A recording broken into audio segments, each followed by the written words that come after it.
લડી લેવા તૈયાર છે। તમે એક નિર્દોષ દીકરીને પટ્ટા માર્યા છે। અનેક ઘટનાઓમાં ન્યાય નથી અપાવી શક્યા ભાજપ વાળા। અમે લડ્યા, અમે ન્યાય નથી અપાવી શક્યા। મેં અનેક ઘટના ગણાવી, આવેદન પત્ર, નિવેદન, ધરણા, રેલી, સભા, સરઘસ, ન્યાય નહીં।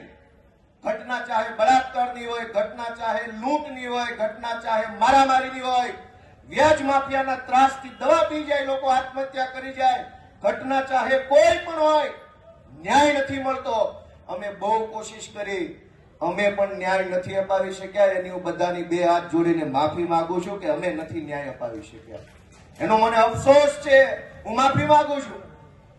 અને આ અમરેલીની દીકરીને જે પટ્ટા માર્યા છે, હું એમ માનું છું કે હવે ગુજરાતની સભા સુરતમાં ભલે હોય, આ સંબોધન આખા ગુજરાતને છે મારું, હજુ આપણો આત્મા નહીં જાગે તો કેદી જાગશે?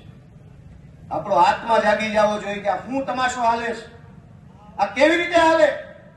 ગુંડાઓ, બુટલેગરો, માફિયાઓ, તોડબાજો, ડ્રગ્સ વાળા, દારૂ વાળા, રેતી વાળા બેફામ ફરે અને નિર્દોષ માણસને પોલીસ સ્ટેશનમાં મારે છે। અમે રજૂઆત લઈને જઈએ તો અમારા ઉપર FIR। એટલે મેં નક્કી કર્યું છે કે ગુજરાતનો આત્મા જગાડવાનો છે દોસ્તો। અને મેં નક્કી કર્યું છે કે અમે ન્યાય નથી અપાવી શક્યા દીકરીને, અને એટલે દીકરીને જે પોલીસે પટ્ટા માર્યા છે, એ પટ્ટા આજે હું ખાઈશ જાહેરમાં। અને મેં નક્કી કર્યું છે કે આ દીકરીના પટ્ટા માર્યા છે, એ પટ્ટા મને મળવા જોઈએ અને ગુજરાતનો આત્મા જાગવો જોઈએ।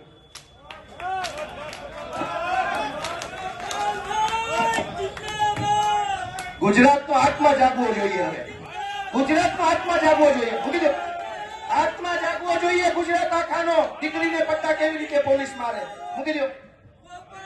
ગુજરાતનો દોસ્તો આત્મા જાગવો જોઈએ, આત્માની અંદર લાગવું જોઈએ। દીકરીને પોલીસ કેવી રીતે પટ્ટા મારી શકે દોસ્તો?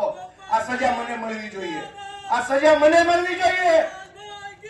જેને જેને દીકરીઓ, ગુજરાત આખાની દીકરીઓ પર અત્યાચાર કર્યા, સજા મને મળવી જોઈએ દોસ્તો। અમે ન્યાય નથી અપાવી શક્યા, એનો મને અફસોસ થાય છે।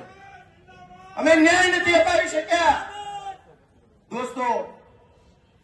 હું ગુજરાતનો રેપ અને મર્ડર કેસ મામલે ગોપાલ ઇટાલિયાએ આપ્યું મોટું નિવેદન। ત્યારે હાલ જ ટૂંક સમય પહેલા જ અમરેલીની અંદર એક પટેલની દીકરી સાથે જે દુર્વ્યવહાર પોલીસ દ્વારા કરવામાં આવ્યો તે અંગે પણ ગોપાલ ઇટાલિયાએ મોટું નિવેદન આપ્યું હતું, જેમાં આમ આદમી પાર્ટીના કાર્યકર્તા એવા ગોપાલ ઇટાલિયાએ રાષ્ટ્રીય બેઠકમાં મોટું નિવેદન આપ્યું।